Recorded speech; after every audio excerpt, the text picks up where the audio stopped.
Welcome to our humble abode here at League Unlock. My name is Eric, and we're looking ahead to franchising in Europe. They're a year behind North America, but 2019 is the date for them to start becoming what they're calling permanent partnership. It's not franchising, permanent partnership. So the question is, which of the 10 current EU LCS teams are going to be accepted into that project? We already saw in NA, 6 of the 10 teams that were in 2017 summer made it in to franchising for 2018. So how many in EU will get that honor? Well, probably a similar number.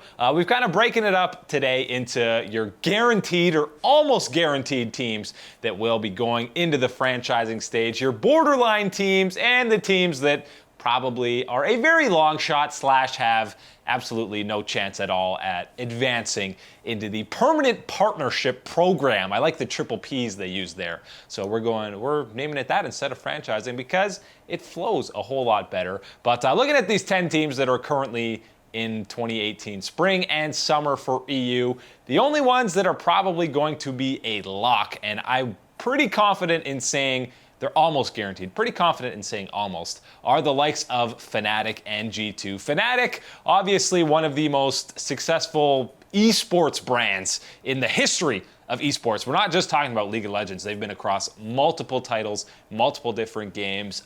They've won countless titles in Riot League of Legends Championship Series, so it's a no-brainer for them to be advancing into this franchising stage. So many huge names on the scene: Yellowstar, Reckless, Xpeke, Soaz, Febevin, obviously the Huni and Reignover duo. 18-0 season. These guys have been around since the beginning of League of Legends.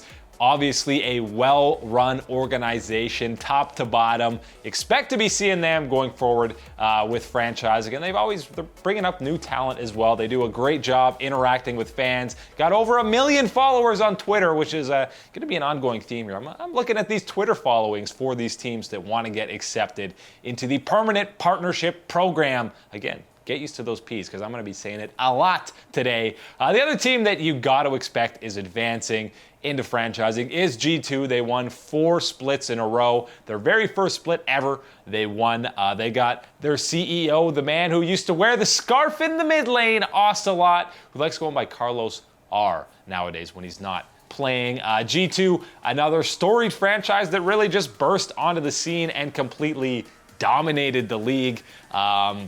4 in a row, already talked about it. They've got a huge fan base. Even when they were kind of the villains, they kind of ate up that whole mantra and delivered with it. Developed a huge fan base. And again, another team that is involved in multiple esports titles. Now, I don't know if that's something Riot is looking to. It actually might be a detriment for them to not solely have a team focused on League of Legends, but obviously, again, a well-run organization that has a huge fan following. And what Ocelot loves to see from teams is content creation, stuff that their fans can, get closer to the players and feel like they're involved with the team more. And G2 does a lot of that. So Fnatic and G2 are the teams that I'm very confident will be going through that 2019 franchising program for EU. But they're really the only ones that I'm super sure will. So let's move on to the teams that are kind of borderline. They have a pretty decent chance, but not sure they're quite locks yet to get into 2019. We're talking about the likes of Vitality and Splyce, teams that were just in that 3rd place match. Obviously, Splyce advancing to Rift Rivals, teams that also have played across multiple different titles of esports. But Vitality is a team that's been around the LCS for a while. They seem to have pretty good brand development going. They've already been investing in esports schools, as we've talked about before on this show, and kind of taking their players through courses to develop esports and esports production and management. So definitely a team that's working towards that. And Splyce, another well-run organization that has really been very competitive in the EU scene, have been to Worlds with that squad. The full Danish lineup was the first time this year that we saw a change in their roster. So definitely consistency there. So Splyce and Vitality, I think both have a decent shot at advancing into the permanent partnership program for EU. And I think if they put together a solid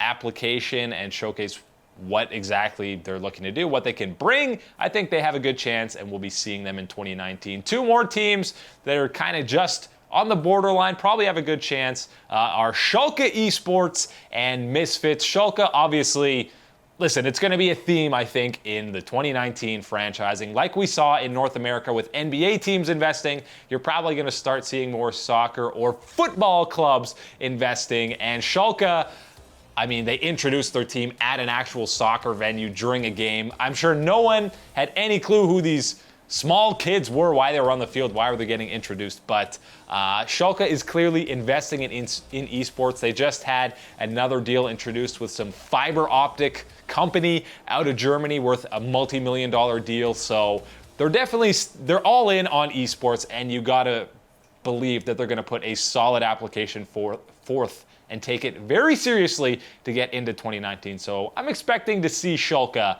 in 2019, even though they did struggle in their their first split with this new roster. You expected them to be a top 3 team.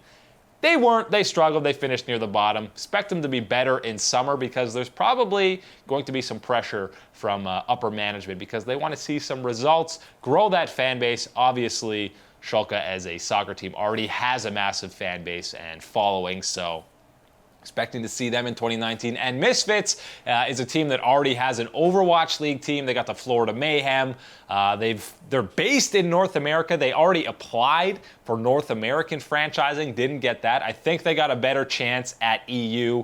Another team that has a decent following. I wouldn't be shocked if they were kind of a surprise team that didn't make it into franchising, but I still think they have a pretty good chance. But I mean, just look at Dignitas and Immortals, teams you probably thought had a very good chance at getting into franchising in North America, and that didn't happen. So I kind of place Misfits in that category where they probably have a good chance, but they might not make it. And then you're left with the 4 teams that I don't think have much of a chance. We're talking about Roccat, H2K, Unicorns of Love, and Giants. H2K already threatened to leave the LCS, so I think that's not going to leave a good taste in Riot's mouth. Don't see them extending them to franchising, even if they put forth an application. Unicorns of Love do have a good fan base. They always seem to somehow squeak out a playoff berth, even though they didn't in spring. They got darn close, but I just don't think their following is big enough, and I don't think they have the resources for Riot to bring them into franchising. Giants and Roccat. Roccat, I've heard you make great mouses and great computers, but I'm not sure that's enough to get you a spot in franchising. And similar with Giants, huge in Spain, but I don't know if they have a big enough draw for Riot to bring them in for 2019. So those are the 10 teams from the current standings in the EU LCS. We'll see how it fares come around 2019. But coming up after the break, we're going to take a look at some of the teams not in the LCS right now that have a chance at making it into franchising.